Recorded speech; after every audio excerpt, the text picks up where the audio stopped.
Hey YouTube, Prometheus13 here. How's everybody doing today? So, I'm gonna be talking today about something a little bit different than what my videos will usually be about, which, to be honest, most likely always be One Piece. I'm here to talk about Harry Potter and the entire Harry Potter series and the Fantastic Beasts series. So, with that being said, Fantastic Beasts and Where to Find Them, Fantastic Beasts and Where to Find Them, The Crimes of Grindelwald. If you have not seen those, I will be spoiling. With that being said, I think I'm just going to kind of dive in. Now, essentially, the whole point that I want to make with this video is that will be mostly about Little Credence. Little Credence, we find out to be an Obscurial, is, as a shocking cliffhanger at the end of Crimes of Grindelwald, revealed to be Auralus Dumbledore. Now, supposed to be part of the Dumbledore line that nobody ever knew existed. The question I'm sure all of us had was, well, how and where did this kid come from? How did nobody at all know that there was this lost member of the Dumbledore line when, I mean, let's face it, with Dumbledore, Albus Dumbledore being who he was, you would think just in how wizards are with their lineage that they would be kind of on top of every magical prospect that they had. Now, with that being said, I think we can get an answer to our question with what my theory pretty much is essentially I had a question eating at me from the start of Harry Potter and the Sorcerer's Stone, and it goes into the effect of why was Dumbledore, Albus Dumbledore, why was he so worried about Voldemort finding the stone to return him to power? What I mean by that is when you see Nicholas Flamel for the first time in Fantastic Beasts and Where to Find Them, The Crimes of Grindelwald, you already knew that from the little card that the little card I'm talking about, obviously from Harry's trip on the train, the card that had Dumbledore's accomplishments on it, said that he did some notable work with the alchemist Nicholas Flamel. Now, this notable work that he did was with the Sorcerer's Stone, which is known for making the Elixir of Life. Now, when we see Grindelwald, when we see in the Crimes of Grindelwald, Nicholas Flamel, he is a bag of bones, like all brittle, broken, and old. So essentially, we know that the Elixir of Life can extend one's vitality, far past what a normal person should be. But as far as we can see, the Elixir of Life does not, renew vitality, does not grant it. So how.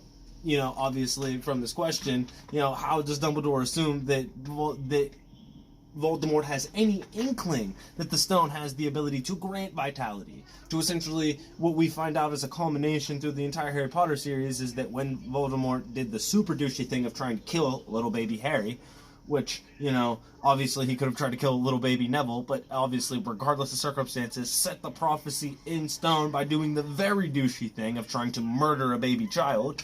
Little baby Harry obviously doesn't die because of the protection granted by the ancient Shield of Love. It is completely and totally disintegrated. No body, disembodied soul, from what we're told, is what he was. Like, on the very brink of death, but thanks to his Horcruxes, claim to existence. So, with that being said, where does, Dumbledore get this idea that, Voldemort's gonna find the stone and then use it to do, pretty much something that as far as we, the readers, at this point in time, could assume before seeing Fantastic Beasts and Where to Find Them, The Crimes of Grindelwald, and what Nicholas Flamel looks like, what the actual parameters, like how far does that Elixir of Life actually stretch? Like if it could renew someone completely anew, you know what I mean, and it was completely to do with age, maybe, but essentially let me break into this. So essentially I think that Dumbledore had this inkling himself because the notable work that he did on alchemy with Nicholas Flamel wasn't specifically on using the Elixir of Life for its purposes of creating vitality. I think he went old school, what I'm assuming would be old school for the world of Harry Potter, which is just my own personal understanding from my love of Full Metal Alchemist. Now, essentially, I think what Dumbledore wished and the notable work he did was creating a homunculus. Alright? For those who don't know what homunculus is, I will pretty much understand better once I get through this breakdown. Now, essentially, Dumbledore, when he knew Grindelwald and they had formed their relationship, we know that there was Dumbledore's sister that accidentally kills their mom because she was afflicted with a sickness that was inflicted upon her when she was attacked by Muggle boys when she was a little child. She displayed her magic, most likely accidentally. I mean, we're not actually 100% sure.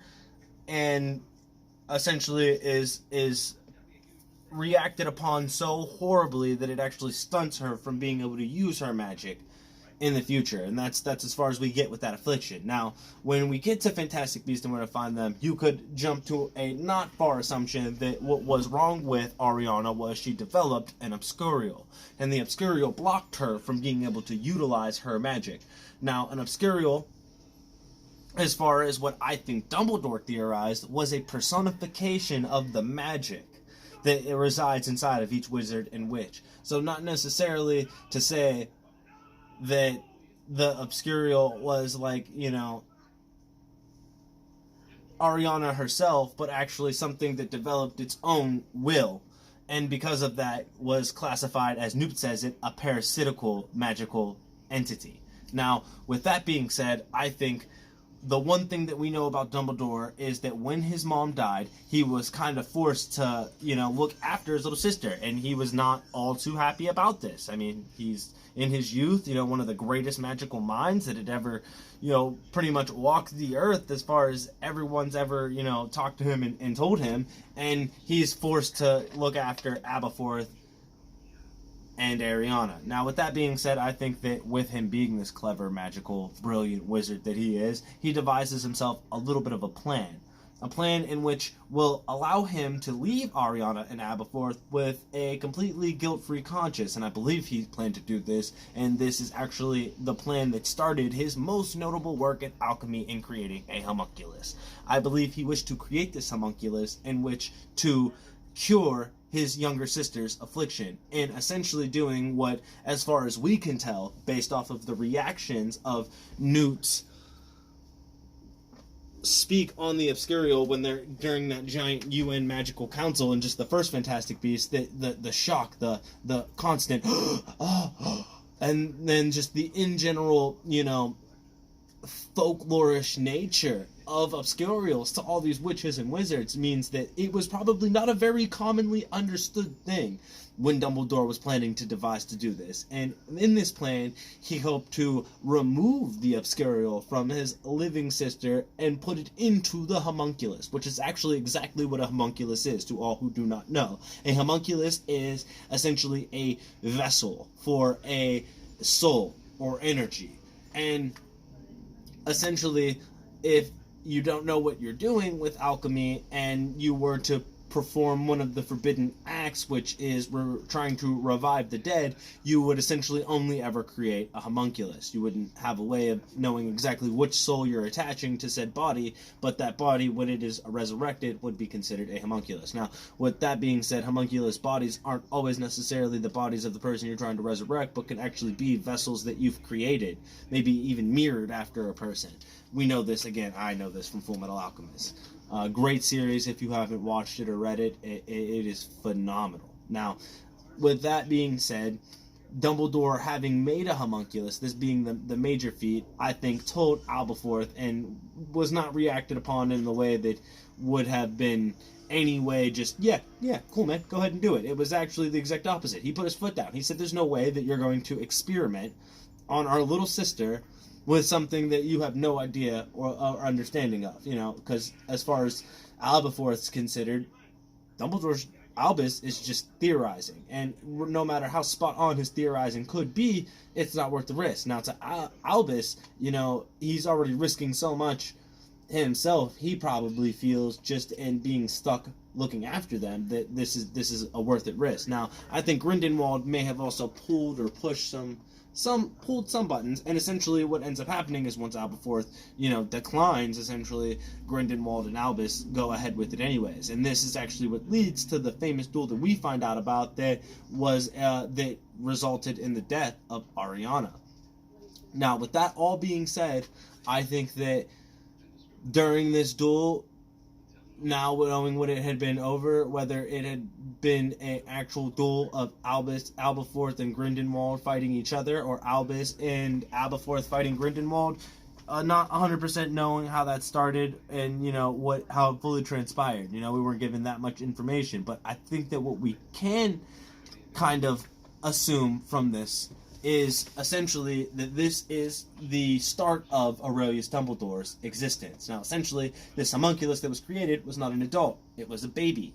And essentially, I think that, as, you know, if Ariana did die before this happened, you know, Dumbledore may have removed the Obscurial, you know, post-mortem, because we know that's a possibility, because that's how Newt got the one that was in his case, and actually created a homunculus form for it that would be, you know, Credence, the baby that we see grow up. And the knowledge that Voldemort would have gained would have simply been from the achievement itself. It wasn't noted in the card what the achievement was, but I'm sure if they knew there was an achievement, it was marked down somewhere. And Voldemort, being a procurer of, you know, all types of information, as any great supervillain would, he himself found out this information and thought it'd be a good trump card in his back pocket, which is also how Dumbledore knew he would need to take so many different steps to protect the stone from Voldemort. You know, plus, we're all pretty much assuming that Dumbledore had some sort of all-sight. Most likely on par with Odin's own abilities. That could be a whole nother video for a whole nother day. But with that being said, I have heard other, you know, such like theories very, very similar to this one, you know, before I started uploading videos, and I think it's worth mentioning that, you know, the Super Carlin brothers, they have a very, very dope theory that's very similar to this. I heard them, you know, kind of go into their piece on that, and I mean, they make excellent points. You know, they had everything I had to say, you know, minus maybe one or two things, plus more. And one feat that I'll even put in here that I learned from them was that Ariana in Greek means silver, whereas Aurelius in Greek means gold. And I think that would also explain, you know, why exactly what Newt was saying, where, you know, Credence was far older than, you know, most kids make it with an Obscurial. Well, when you are the Obscurial, obviously your body would be, you know, the body that Dumbledore would have granted to him would be useful in being able to control the conversion of magical energies, which is how he could, you know, turn into his Obscurial form and back into his regular, what we would see as mortal form. With that all being said, you know, I hope that everyone liked what I had to say, and I hope the theory didn't spoil the whole plot line of the next Fantastic Beasts series, which, let's be honest, most theories never pan out that well. But I want to know if you liked the video. Maybe leave me a thumbs up. Maybe if you feel like you want to, go ahead and subscribe for some future content that I'm going to be bringing out. And I hope everybody has a fantastic day, and that if you listen to this video, it maybe help distract you from all of the ridiculousness that's going on outside. Once again, everyone, have fantastic days.